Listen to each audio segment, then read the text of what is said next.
Doubledays stay hot tonight. They beat the West Virginia Black Bears again by a final score of 4-2 tonight. Couple of bright spots for Auburn. Chandler Day included. He picks up his first professional save. He goes the last 3 innings. Slams the door on the Black Bears. Doubledays continue to dominate this series. They've won 7 of the first 8 meetings between these two Pinckney Division foes. We're here to break it all down on our Mesa Grande post-game wrap-up. I'm Drew Carter alongside Chris Trill. And Chris, I know for you, this game was a little bit more than just the game. You were off to the sidelines doing something. Yeah, unfortunately, my full attention wasn't on the game because I was participating in our in-game competitions. Internal Olympics, where me and David Lindbergh, we crushed it. I wouldn't say you crushed it. I think you might have actually cheated a little bit. You're kind of the Barry Bonds of the Internal Olympics here. Hey, those home runs still count, don't they? Right, the win still counts for you as well. You and David Lindbergh win. Now, you are not our Tompkins player of the game. That's going to go to 2 guys who were actually on the field. Jacob Rhinesmith, he continues to rake here in the New York Penn League. Came in 5th in the league at batting average of .315. 2 for 3 tonight with 2 doubles, drives in a couple of runs, and also walks as well for good measure. And then Chandler Day, we mentioned him earlier on.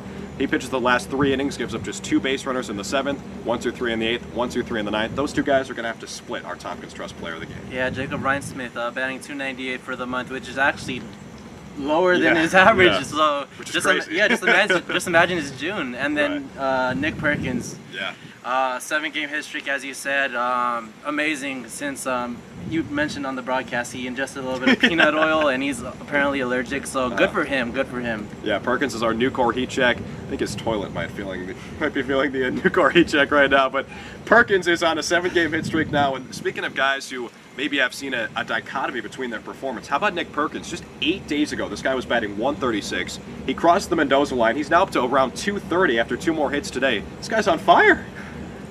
Going back to the toilet. Probably not as on fire as his toilet, Come on with that. But no, just give him playing time. He's been really heating up with more playing time. Put him in first, playing behind the plate where he's more comfortable. Yeah.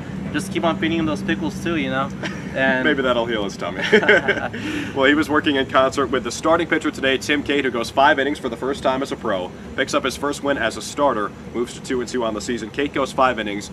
Then after that, there was 1 inning from Gilberto Chu, then finished off by 3 innings by Chandler Day. That's our mound recap, presented as always by Auburn Rehab. Now, Cate was great, driving accidentally.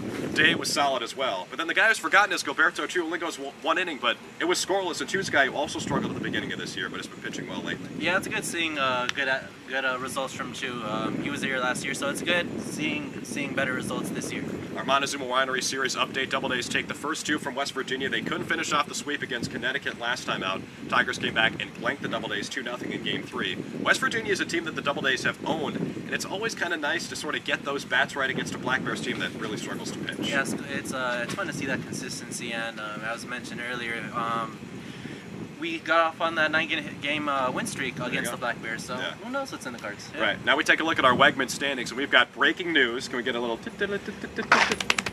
Doubledays are now in first place in the wild card standings because Staten Island has gone final. You might have seen my phone here. That's why Yankees lose to the Ironbirds 7-5 tonight in the city. Doubledays are now in first place in the wild card. They're a half game up on both New York City teams, Brooklyn and Staten Island. With the win tonight, Doubledays now in a playoff spot. Very nice. Nice. Nice.